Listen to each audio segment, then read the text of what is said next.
আজকে নিয়ে এসেছি হচ্ছে Mughlai paratha, egg Mughlai paratha.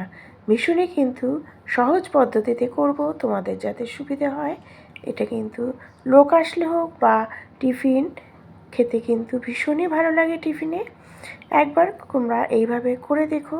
Welcome friends, Insta রান্নাঘর থেকে সোমা বলছি। আশা করি বন্ধুরা তোমরা সবাই ভালো আছো।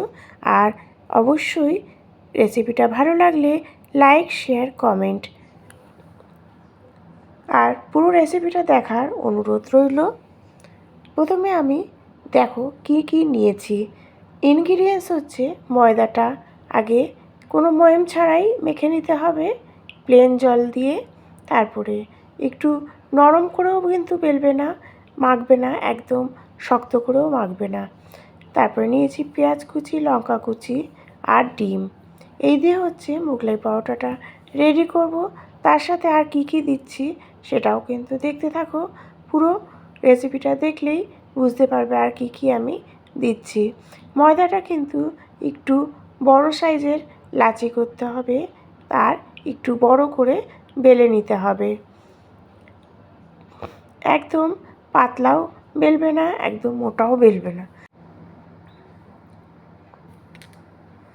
এক এক করে আমি কিন্তু করব আর বেলে নেব।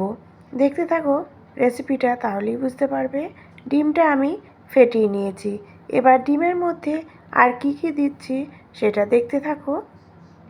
দিচ্ছি হচ্ছে একটু গোলমরিচের গুঁড়ো, তার সাথে দিয়েছি একটু নুন আর একটু হলুদ। এই দিয়ে আমি ডিমটাকে কিন্তু ভালো করে ফেটিয়ে নেব। এদিকে কিন্তু আমি চাটু বসিয়ে দিয়েছি। চাটুর মধ্যে চাটুটা গরম হলে দিয়ে দেবো হচ্ছে ময়দাটা, যেটা আমি লাচিটা বেলেছি সেটা দিয়ে তারপরে এক পিঠ খুব হালকা করে ভেজে উল্টিয়ে দেবে।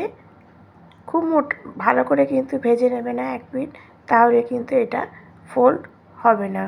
এই জন্য খুব হালকা করে এক পিঠ করে আরেক পিঠ উল্টিয়ে দিয়ে তারপরে দিয়ে দিচ্ছি পেঁয়াজ কুচি, লঙ্কা কুচি আর তার সাথে হচ্ছে যেটা ডিমটা ফেটিয়েছিলাম সেই ডিমটা দিয়ে দিলাম। একটা ডিমে অনেক সময় দুটোও হয়, আবার যদি একটা করতে চাও একটাও কিন্তু হয়।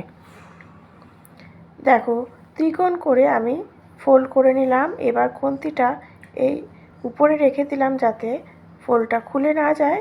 এবার এর চারপাশে আমি তেল দেব। তারপরে তেল দিয়ে আমি কিন্তু দেখো এক পিঠ হালকা করে ভেজে নিয়ে তারপরে ডিমটা একটু যখন টাইট হয়ে যাবে তখন আমি খুন্তি দিয়ে উল্টিয়ে দেবো আরেক পিঠ ভাজার জন্য।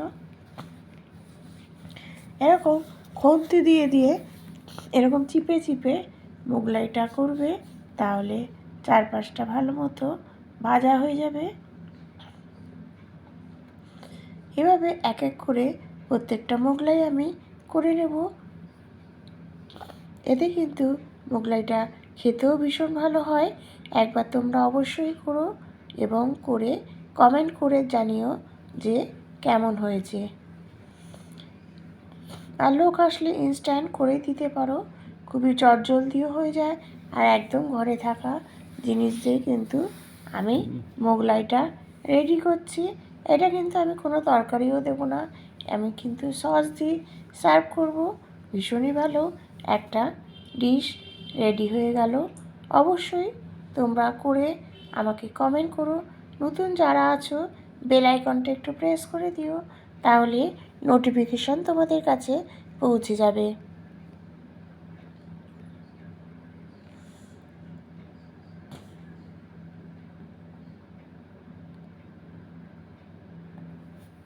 Thank you. এবার তো ওঠো, ঘুমালে ঘুমা, আমি উঠবো এবার। এবার অন করে দাও। কটা বাজে? 12টা বাজে। না হয়নি, 12টাতেই অন করতে হবে।